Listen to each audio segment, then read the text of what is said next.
the cloud. Excellent. Hello, everyone. I'm Tom Lenz, and I am a labor attorney. I'm a partner with the Atkinson Andelson law firm in Pasadena, California. I am the moderator for this session, session 7.5, titled Are Student Athletes Employees? Labor Law's Application to College Athletics. And I am pleased to be joined by a panel of really unique people with interesting knowledge in this area that they're going to contribute to, I think, what will be a fascinating discussion.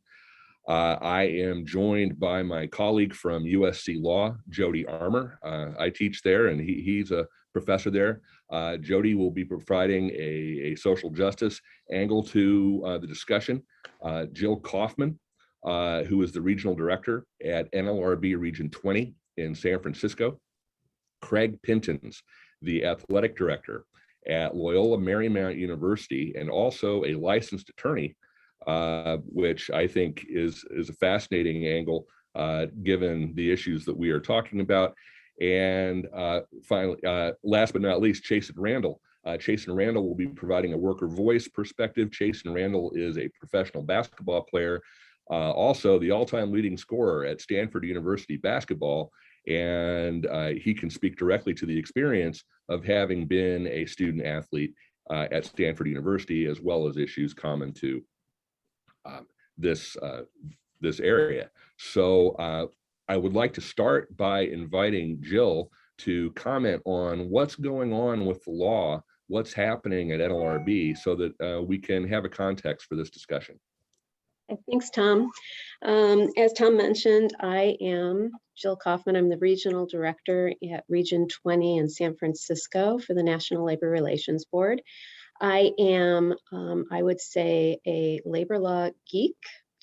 I would definitely say I am not a sports geek. So my perspective comes, and what I'll be presenting is how this issue has developed at the National Labor Relations Board, a little bit about the history of how it developed and where we are right now, and that will set the stage for our discussion. I think I'm honored to be here, and I think this is a great topic for the overall theme of the conference, elevating voice and new voices in the workplace and beyond, seeing as how we're talking about what would be if college athletes are employees under the Act, would be new worker voices.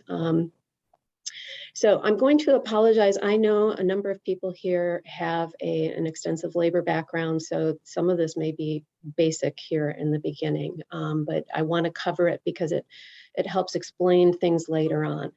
So the National Labor Relations Act was enacted as part of the New Deal coming out of the Great Depression, and the purpose was to promote labor stability and also to help equalize bargaining power between employers and employees.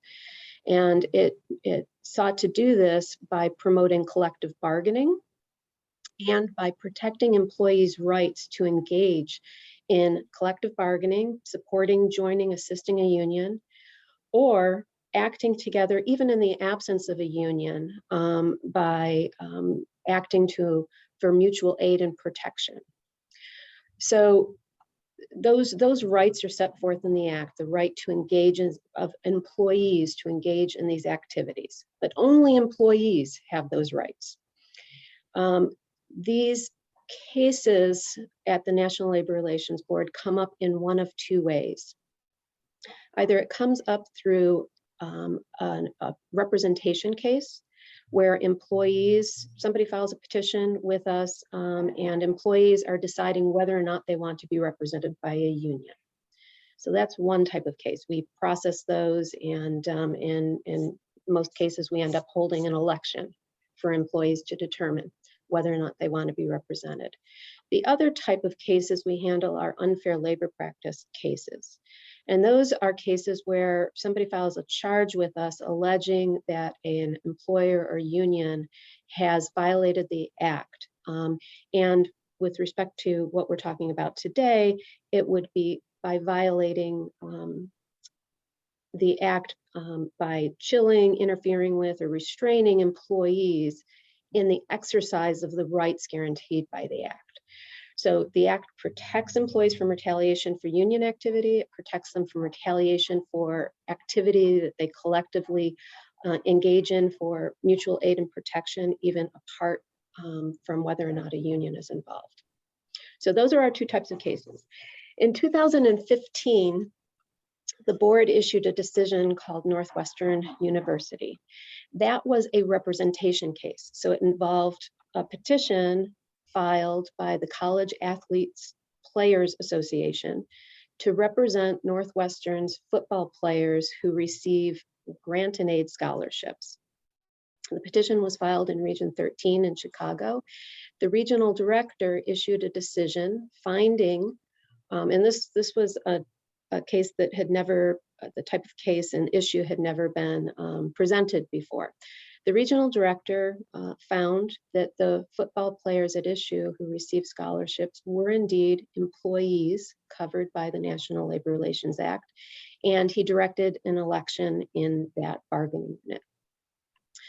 The employer filed an appeal, a request for review with the board, and the 5-member board issued a decision in 2015 in which they decided not to address the issue of whether or not the football players were employees protected by the act. They said, even if they are employees, we have decided we will not assert jurisdiction over this petition, over this representation petition, because as a, they saw this as a case of first impression, of course, as it was, but they recognized how many difficulties, they saw a lot of difficulties in having a bargaining unit that would consist of a single team's players, where players from competing teams would not be represented by a union, and indeed where many of the competing teams are public universities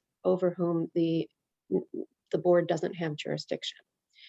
So the board sort of also noted that all of these teams are members of sports conferences that set rules for play and operations of the team, and they also were not sure how that would fit in if they were to go ahead and assert jurisdiction over this particular petition for this group of employees at this one university.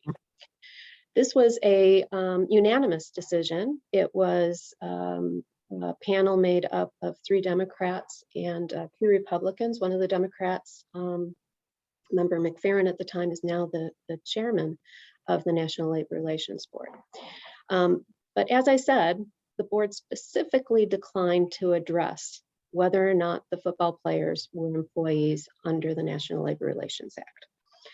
So 2 years later, in 2017, the general counsel at the time, Dick Griffin, issued a GC memorandum. It's GC 17-01.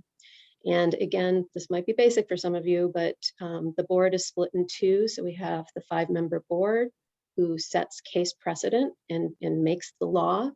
And then we have the general counsel who oversees all of the investigations and prosecutions of unfair labor practices. But the general counsel doesn't play a role in representation petitions. So you have the Northwestern University decision by the board involving a representation case.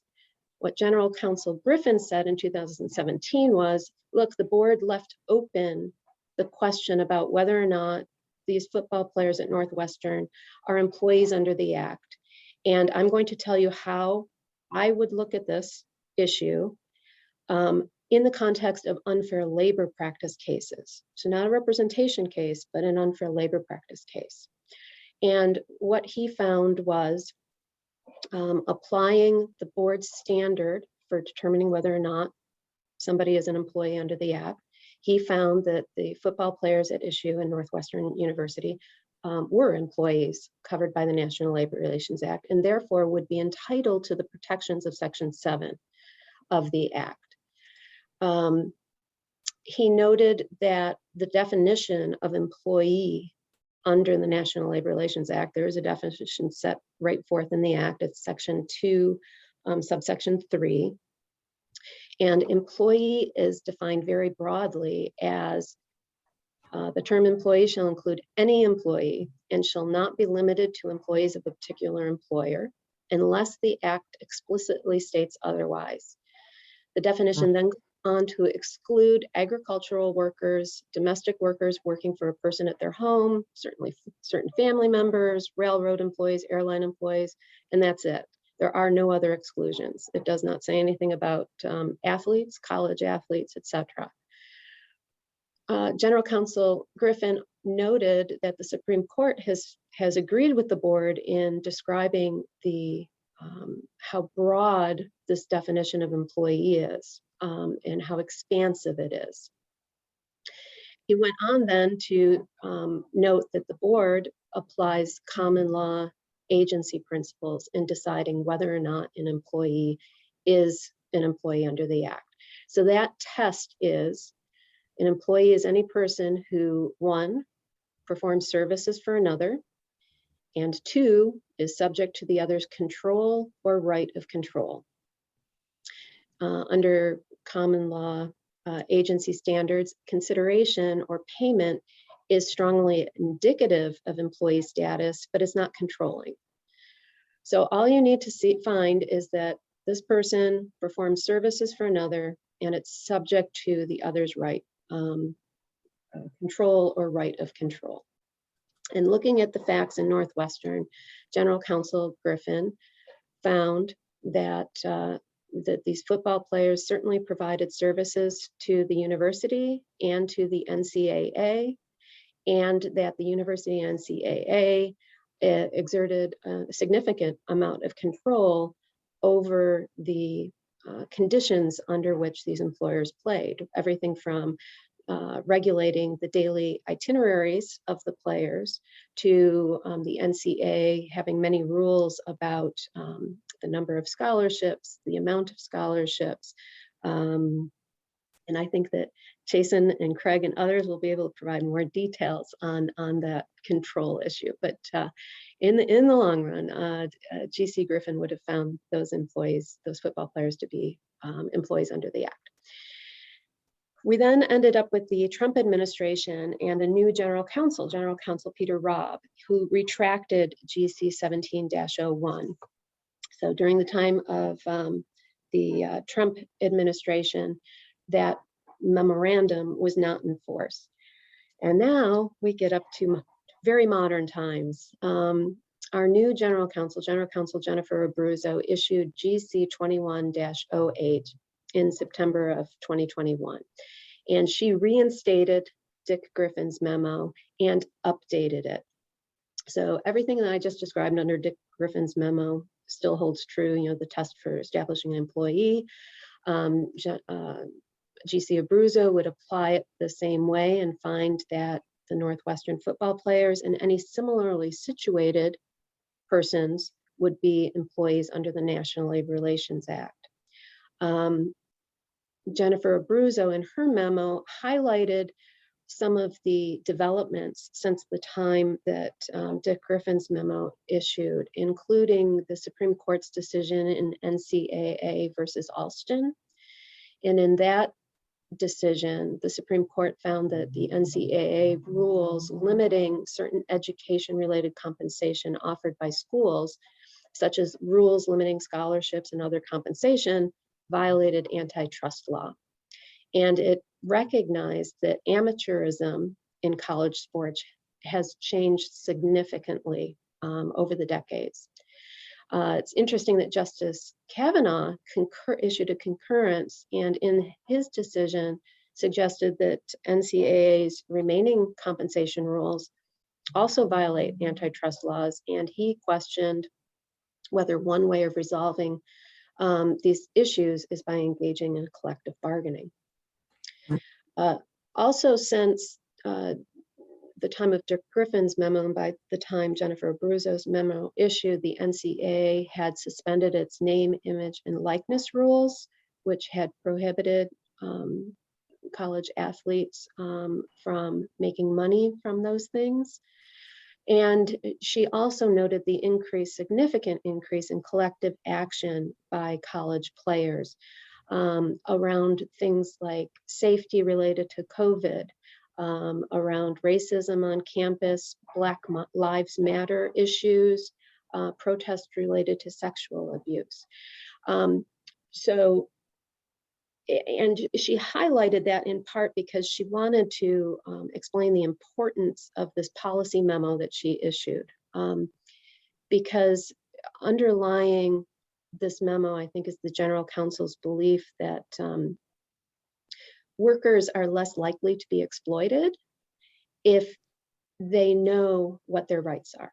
And so I think that she issued this memo in part to educate not just practitioners and employers about how she was going to look at these cases that come into us, but also to make sure that college players are educated about what she sees as their rights under the Act.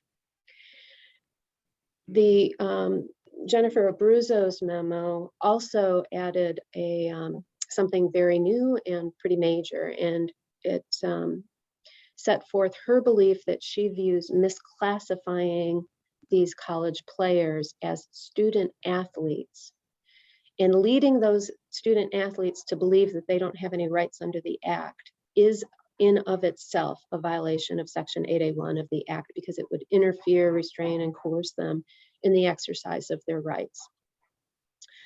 So, you know, she came to the same conclusion Dick Griffin did when looking at the test for whether or not somebody is an employee, and she looked at whether or not athletes provide services to the university, to the NCEA, to a particular conference, whether or not the university, NCEA, or conference have control over the athletes, and also looked at whether or not the athletes are compensated. But again, she pointed out that compensation is not required under the test.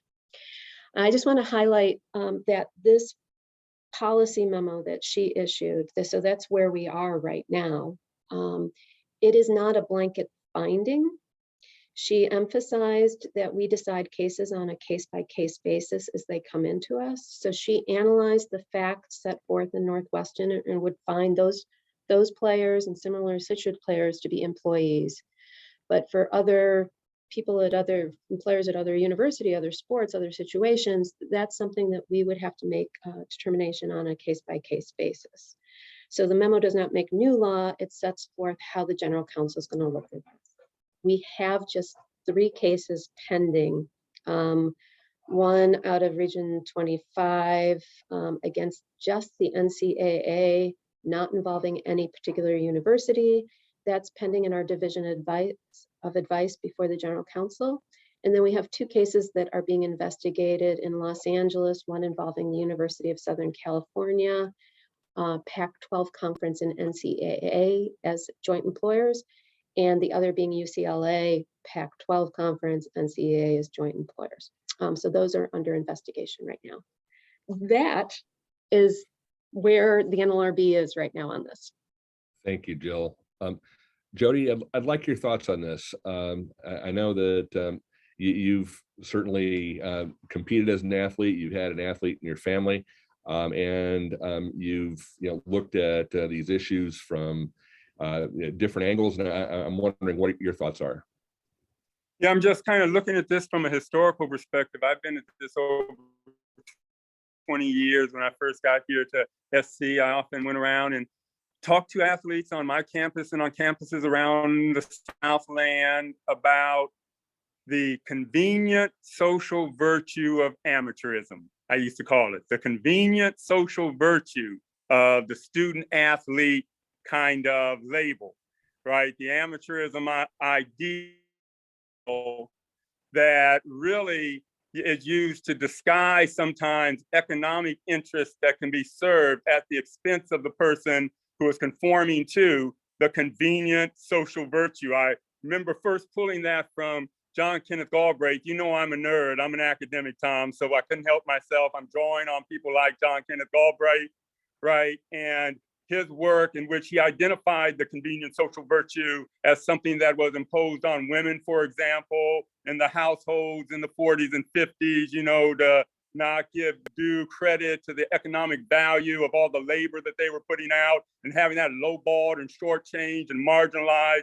And so he came up with a general notion of the convenient social virtue.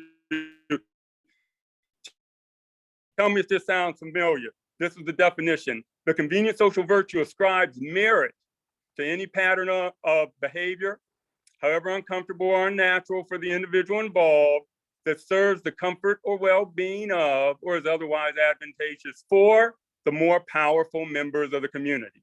The moral commendation of the community for convenient and therefore virtuous behavior then serves as a substitute for pecuniary compensation. At the end of the day, sometimes we have to see through, and this is what I was telling them, we have to see through a lot of the things that people tell us about, the nature of a relationship and look for its underlying reality. And now to have the NLRB, not just in this case, but in cases and campuses across the nation where you have not only RTPC faculty, right, but graduate students starting to critically reflect on their role in the institution and whether they are reducible to some kind of convenient social virtue labeling a game, or whether they are going to be in a position to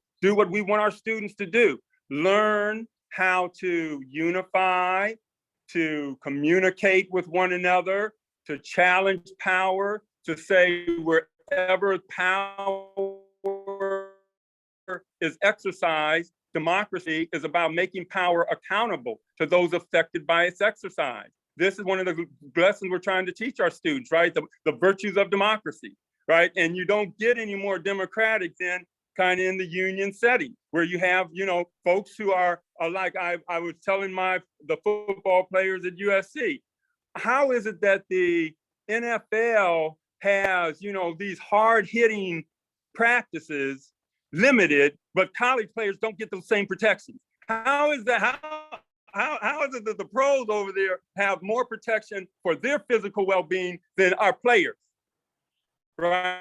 Than you? And why can't you come together to protect your interests there, or your concerns about Black Lives Matter, or whatever other concerns you may have? Why shouldn't you have a voice and make a vote to you because you're affected by its exercise?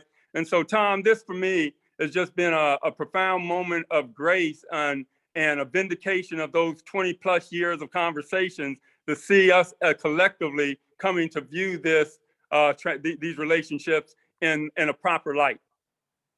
Thank you, Jody.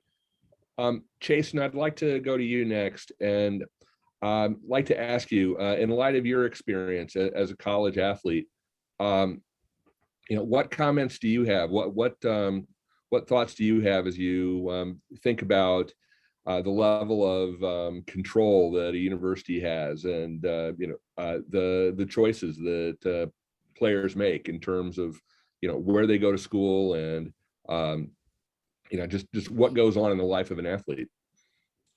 Yeah, first of all, thanks for having me on this panel. I'm grateful to be here and give my opinion and my experience and share it with everyone here. I'd say, like, growing up, you play basketball for the fun of it, with the expectation that you earn a scholarship, you graduate from a college, and you get a job. You don't go into it thinking that you'll be working two jobs. And that's what it felt like as a student athlete, that I was working two jobs while I was on campus, balancing both the demands of, my academic studies, and as well as the time demands of being a student athlete. And I say it's very demanding. We were controlled in a way that, I'd say, most of our weeks and days were scheduled out in a way that we didn't really have time for ourselves, in a way. we'd have to wake up in the morning, early morning workouts. And from there, we'd go to class. And then after class, you'd try to find time to eat. And after you'd eat, you'd either work out again or have practice. And then from there, you'd have another class. And then, after that class, you're trying to either do homework or, go to sleep and get ready for the next day and do it all over again. And that didn't just last from semester to semester. Even during the summers, our summertime was controlled. We get to go home for all of but a few weeks in the summertime and spend times with our families, and then be expected back on campus to start the process all over again. And if you think about our experience as student athletes, it's very different from the experience of normal athletes. Normal students, sorry. And the time that we spend compared to the time that they had to either work jobs for themselves or join clubs, or do things that would enhance their experience as college students. I remember times when my dorm would do trips to Tahoe, or they would take trips to certain Goldman Sachs would be doing like a what do you call it, a presentation, where they give the students an opportunity to learn and have an opportunity to join and contribute to their sorry, I'm kind of discombobulated right now, but have an opportunity to speak to them and get an opportunity to talk and learn about careers that they could possibly go into after school. And we didn't have the opportunity to do that at times because of the demands of basketball and our sport. So we were controlled in a lot of different ways. And I think that looking back, you don't realize how you're being controlled in certain ways. You just kind of go with whatever they're telling you to do. But it's definitely eye-opening to know that, this is happening. And I'm grateful that people like Jill and, people on this panel are fighting for the opportunity for student athletes to be considered as employees. Chasson, another question for you. Can you think of situations where, maybe athletes would have, if they knew they had the right to maybe band together to raise an issue that maybe they would have when maybe they didn't? Yeah, I think so. I think college campuses, you see a lot of students banding together to support each other on certain social issues. And at the time, it just wasn't brought up, so I do believe that if this was in the conversation while I was on campus, that some of the student athletes would have participated and, came together to speak up on these issues. I think a lot of times we're so caught in the moment of wanting to please our parents and our universities, our coaches. We're fighting for playing time on the floor. We're fighting to win games and we're fighting to stay eligible academically, that we don't get the opportunity, or we don't always look at, what's in front of us and what's actually happening on a day-to-day basis. I would imagine that for the outside world, it's the athletes who are often the face of a school, and what you say, what you do may be perceived, at least by the institution, as reflecting on that institution. Correct. Was that ever communicated to players that you're aware of? Not that I'm aware of.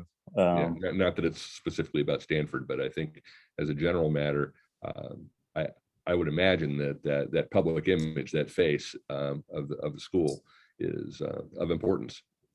Yeah, absolutely. I'd like to ask you, Craig, in your position as an athletic director, and someone with really a distinguished past working for major universities in relation to their athletic departments. What are your thoughts on this issue? How much time do we have? I don't run out of time. No, look, it's, I think, a really somewhat complicated issue. And unfortunately, in the discussion, all I've heard about is football and basketball thus far. And that's because those two sports get a lot of the attention. And just to clarify, because I think there's a lot of misconceptions about college athletics, and I think we do a really poor job as an industry to really provide information on what is happening in college sports in general. And, more than half of Division I student athletes receive no athletic scholarship money at all. And the percentage that receive 100% is in the low single digits, because in football and basketball, there are full scholarships. Baseball is a great example. The NCAA baseball tournament just started today. There are 11.7 scholarships for 35 roster spots. So you have a situation there where not everybody on the team is going to be receiving a scholarship. And if they are, they're only receiving a portion of it. The other thing I think that gets lost a little bit in some of this is participation in college athletics is voluntary. And for most student athletes, it's really a culmination of a lot of hard work and effort. And, if it does come to fruition, and look, the train has left the station, that's pretty clear in terms of NIL and whatever happens in terms of student athletes becoming employees. There are a lot of unintended consequences that are going to be a result of this, that are going to take away opportunities from student athletes. And again, the public is fixated on football and men's basketball. We have 22 sports here. Football is not one of them. We have, obviously men's basketball gets probably the most attention on our particular campus, but we have student athletes who are here as a student, probably first, and they happen to play a sport. And not only that, but again, okay, so if a student athlete is now an employee, I am an attorney, but I'm definitely not practicing. And at this point, I'd have to take so many CLE credits to even practice again that it probably wouldn't be worth it. It'd be like going to law school again. I don't want to do that. No offense, Jody. But at this point, I really truly believe that the unintended consequences are great. Okay, so you're an employee. Right now, you're provided outstanding medical care despite what, again, you read about something that happens at a school where maybe somebody wasn't taken care of. At our particular school, we have access to Curlin Jobe, which is the preeminent orthopedics in the world. When somebody is having a surgery done, they go to Curlin Jobe. We have access. We can get somebody in for an appointment this afternoon if we need to. A normal employee, normal student doesn't have access to that. Do you have to pay for medical care? Do you have to pay taxes? These are things now, even do you have to pay taxes on your scholarship because you're an employee? At our particular school, every employee is eligible for tuition remission. We have over 400 student athletes at our particular institution. And we have, if you were to count everything up, we have about 140 total athletic scholarships. So that's, less than half. Well, now, technically, if everybody is an employee, everybody's on an athletic scholarship in some way, shape, or form, the way we're currently structured as an institution. And that's just not sustainable. So does Title IX apply? In terms of, does Title IX now not apply to the sports where you have people that are employees, if it's a mixed situation where it's only men's basketball and football? So there's just a lot of unanswered questions, I think, going forward. And what are the unintended consequences? Because we could be looking back on this years from now, wondering why we don't compete in the Olympics anymore at a high level. because of the impact it's going to have on programs other than football and men's basketball. And one final thought, look, the bottom line is what never gets talked about, and what is somewhat frustrating, especially on the football perspective, is the NFL has specific rules that do not allow you to get drafted until you're 3 years in college. The NFL loves this scenario because it allows them more time to scout. The same thing happened in basketball when they did away where you could come right out of high school. And the reason for that is they want more opportunity to see people compete at a high level from a scouting perspective. So some of what is happening in at least in football and men's basketball is a direct result of some of the decisions that are made on the professional level. Thank you, Craig. So as someone serving as an athletic director, do you personally have a preference whether someone is an employee or not? Or I think there's pros and cons to the entire question. Look, in some cases, I think student athletes have a more powerful voice than they ever have at this point. And that's a good thing. With the advent of name, image, and likeness, that was long overdue, and very happy that student athletes are able to profit on their name, image, and likeness. There are certain situations. There's also other scenarios that now come into play as an employee. You're late for practice consistently. Okay, well, if you're late for work consistently, there's ramifications from an employee standpoint. In terms of right now, the only retribution that a coach might have at some point, if there are issues with the student athlete not doing the things that need to be done, are at the end of the year, you could potentially lose your scholarship. And that goes both ways. Look, there are also incidences where there are scenarios where student athletes in a particular program, you read about it almost every day, where you have, maybe a verbally abusive coach, and you have a scenario where a coach isn't doing the right things. And in that scenario, that the best way to handle that would be through an HR process if you were both employees. So I can see both sides of the topic and the benefits of both. I just think the impact that it'll have on college athletic programs beyond football and basketball are pretty glaring. Yeah, it sounds like it may be more viable for some than others. So in terms of the sports that you offer. Well, and there's only, the other thing I think that gets lost too, there are only probably 20 or so departments in the country that are self-sufficient. Everybody else relies on some sort of institutional support. And obviously where I'm at, it's primarily institutional support because, our television deal with the WCC is not that big. And, we, despite our best efforts, we don't draw like we wish we would. And our ticket prices are really affordable. So if you're in LA, we'd love to see you come out to a game.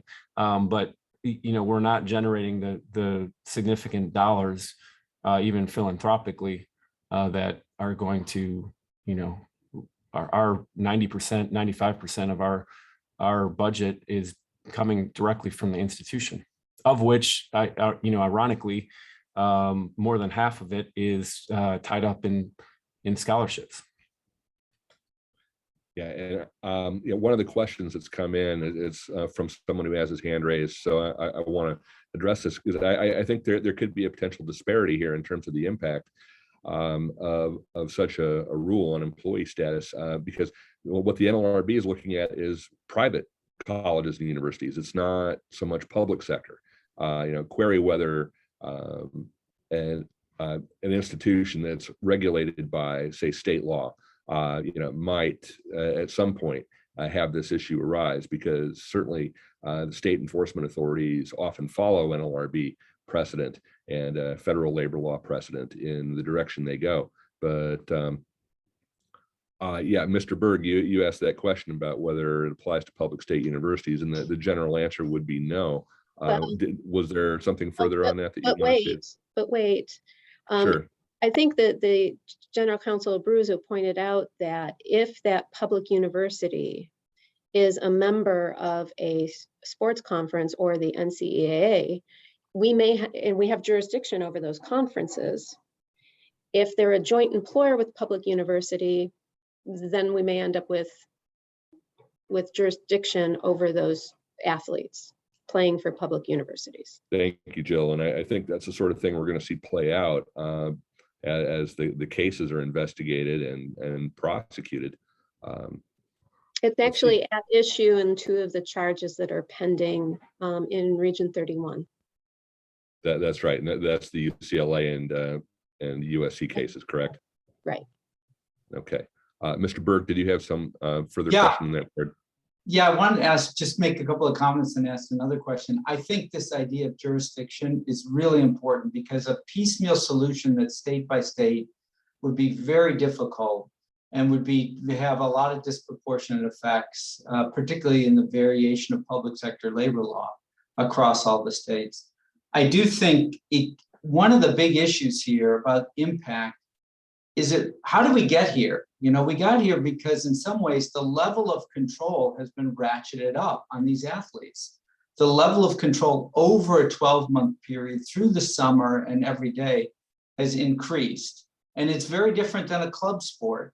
Universities have club sports. There isn't the same level that's a voluntary activity. There isn't the same expectation or level of control. So it begs the question about whether universities could ever go back to say, we're going to reduce the level of control we have over these athletes and move to some other situation.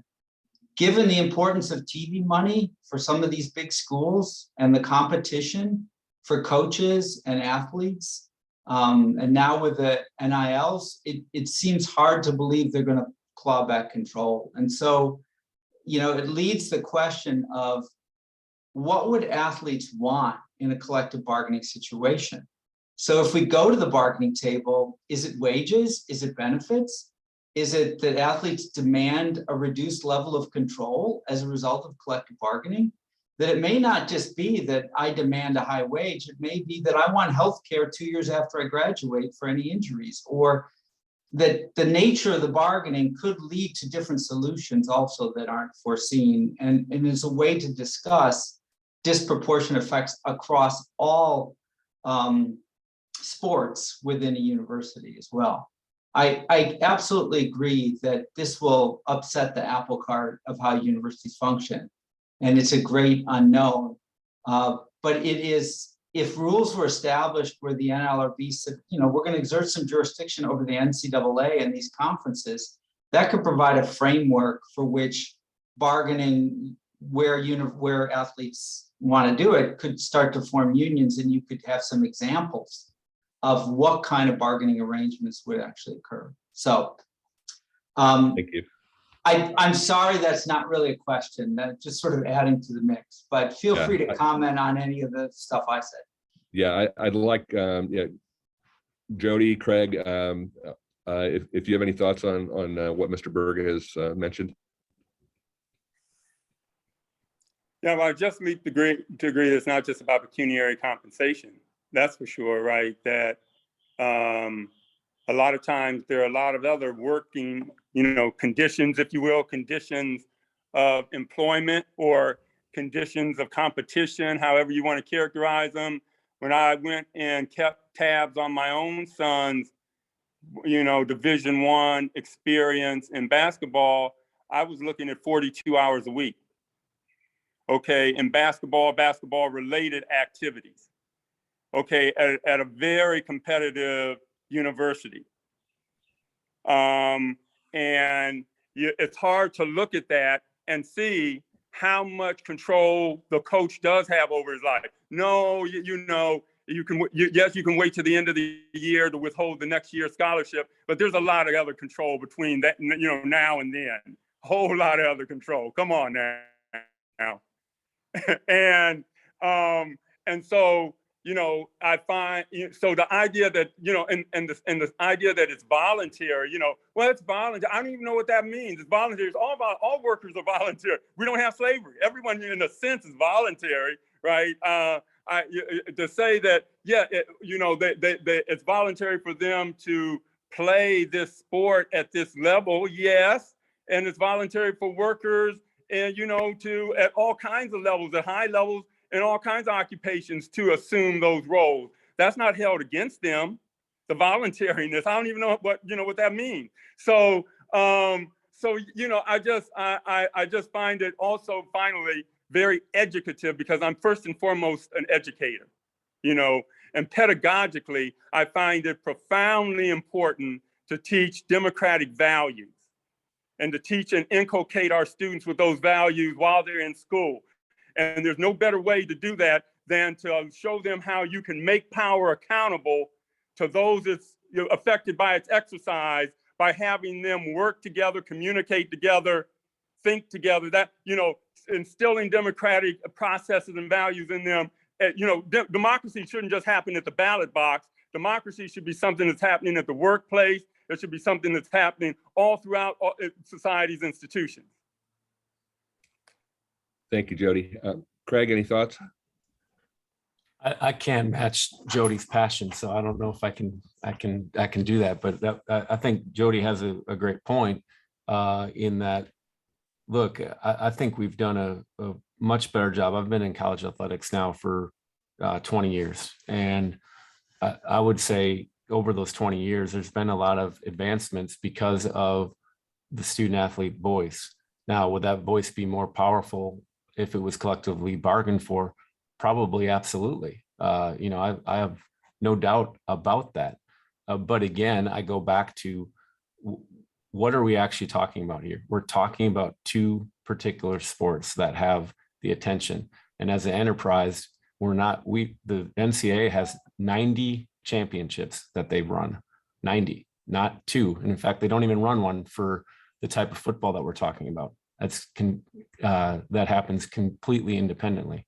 Again, it just is something that needs to be addressed in the next couple of years. And I think all of us in college athletics, we get we're our own worst enemy at times because we have not been able to keep up or make advancements. And that is a result of competition and somebody not wanting one school to have an advantage over another. And that I'm just trying to explain why we've had maybe inaction on, name, image, and likeness is a great example, right? We didn't do enough on it.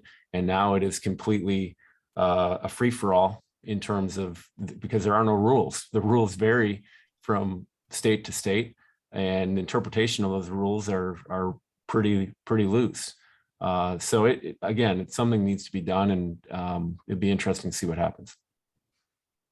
Thanks, Craig. Chasson, any thoughts on the commentary the last few minutes? Not in particular. I definitely see, the points that have been made by Craig and also Jody. And I believe that something needs to be done. I think that it doesn't necessarily have to be money that these student athletes receive, but it could be something that actually helps them in their future. Because I think about a lot of, and again, I can only speak from a basketball standpoint because that's the sport that I played, but there's so many basketball players. Heck, I've played on 4 different teams throughout my college career, and of those 4 teams, only 4 of us went pro, so the rest of those students who were helping generate income for the university, what do they get, outside of their scholarship and their opportunity? They're not guaranteed a job after college. I just think about that sometimes. And then also the health benefits. There was a few guys on my team who and again, I'm just speaking from experience and my situation, who had career-ending injuries in college and who weren't able to play after. So, like, what happens to those guys and their livelihoods after as well. So that's the things that I think about when it comes to this. Thanks, Chasson. Jill, before I go to the questions that have come in, and also, I want to see if there are further questions from the audience. What thoughts do you have about the commentary the last few minutes and the sorts of issues that the athletes may present, the things that may be of interest to colleges and universities in grappling with these issues? A couple of things. One, I think that even if it's complicated, even if there are unintended consequences, the definition of employee is the definition of employee. And if it's met, and they're employees. And then you deal with the unintended consequences and the consequences. The second is the issues surrounding collective bargaining are complicated. And I think the General Counsel's memos, both Dick Griffin and Jennifer Abruzzo's memos, recognize that they're, and these memos are not trying to answer those questions. That's something that would have to be worked out. I think what these memos recognize, though, is that these athletes should have rights under and protections under the National Labor Relations Act, so that even aside from having a union, if a group of athletes wants to get together to protest their conditions or try to improve their conditions, separate, maybe even separate and apart from money, maybe it's an allegation of sexual abuse that they want to get together to protest, and they want to take some kind of collective action and not fear retaliation for that collective action. That's what having these memos out in this in informing employees of their rights about, hopefully, is to help. So those were my thoughts, but we probably have some questions. I do. And before I get to them, I don't want to forget that in the chat, Jill has posted information on the cases that have thus far been filed in Region 25, which is Indianapolis, against the NCAA, as well as in Region 31, which is West Los Angeles, involving Pac-12 Conference, USC, UCLA, and NCAA. So more to come on that. A question from my friend Valerie Harrigan. The idea that you do it in exchange for a scholarship is kind of misleading. The student athletes can't really get a great education unless they are really an exceptional student. They often have to pick easy majors to get through because the practice, game, and travel schedule is so demanding. Perhaps more of a comment than a question, but interested in anyone's thoughts on that. Well, that's what we've been up against for the last 25 years. I've been talking to these student athletes, right? So-called, I don't want to call them student athletes, right? That's what we also have recognized has problems associated with it. But, this idea that how can these ingrates, these athletes are just ingrates. They don't appreciate all that that's being done for them. They're sullying amateurism, by demanding to be thought of as anything other than amateurs, right? That's the convenient social virtue. That's how it works. Galbraith lays it out. You're made to feel guilty for not, conforming to a role that, when you look at it, is really exploitative. When you unpack it and you add up 42 hours a week, okay, and you look at that and you say, yeah, right. So I just think that it's a good question. I think it shows us how much the Overton window has shifted over the last 25 years, that we don't view it that way as much anymore. Thank you, Jody. Any other thoughts on that? I would just say that's again a misconception somewhat in college athletics. We have student athletes represented in every single major at this institution, in every single school. And now with that being said, are there sometimes maybe a choice that they might make because of a class that they have to take that is only offered at a certain time or once every couple years or whatever it might be. Yes, that does happen sometimes, but I just don't agree. And it is something that I think we fight all the time, that student athletes are lesser, and they're not. Our student athletes have a higher GPA than the normal student body. And it's not because they're in easy majors. Chasson, you were academic All-American, were you not? What do you think? Yeah, I mean, it's all about preference when it comes to major. I know that I did have classmates and teammates who majored in some of the quote unquote more difficult majors. However, they didn't play as much as some of the other guys. And I don't know. And that's by choice. We all have choices to make. And I know personally, I chose I majored in African American studies based off of my personal preference. But I did recognize that I went into school wanting to major in biology, you know what I mean? And I recognized that at the time, it was going to be difficult for me to do that. Again, I made the decision to do that and major in what I majored in for myself. And I'm not saying that it was impossible to major in biology. However, it's really hard though. Pretty difficult. Yeah. I mean, let's face it. It was like that's he brings up a great point. That is probably the one. The sciences are really difficult because of the labs. The labs make it really difficult sometimes in those. Now, can it be done? Yes. And do most coaches make accommodations? Absolutely. But you bring up a great point. So we do miss an opportunity in some sports because of the lab situation. Absolutely. Yeah.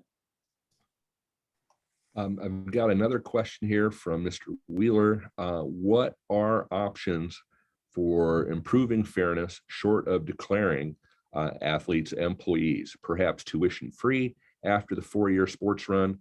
Regardless, seems they have rights of use of their likeness in profit-oriented promotional material.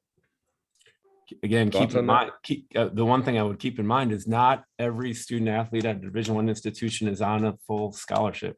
We have to get out of that habit in the general public, because it's less than 50%. We have 140 scholarships total, and those are distributed not like as a full scholarship. We have 140 scholarships total. We have over 400 student athletes. So, to include additional isn't really probably great. I think name, image, and likeness has been a huge step.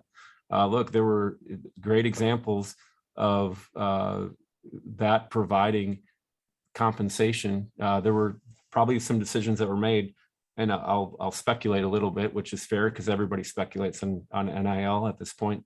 But Drew Timme coming back to Gonzaga, whether or not he was probably maybe a second round pick or could play overseas somewhere, he's probably going to make more money this year in NIL deals than he would be if he was a professional. So I think that's a great development. The quarterback at USC, that transferred, there's been a lot of, and the wide receiver, there's been a lot of crazy numbers thrown out. Nobody really knows exactly what those numbers are, or a handful of people do. And even Ryan Day the other day, the coach at Ohio State, had kind of what he claims is the going rate for different positions, and they're all in the 7 figures for football. So I think that's a pretty positive development and in revenue sports. Thank you, Craig. We've got about 1 minute left.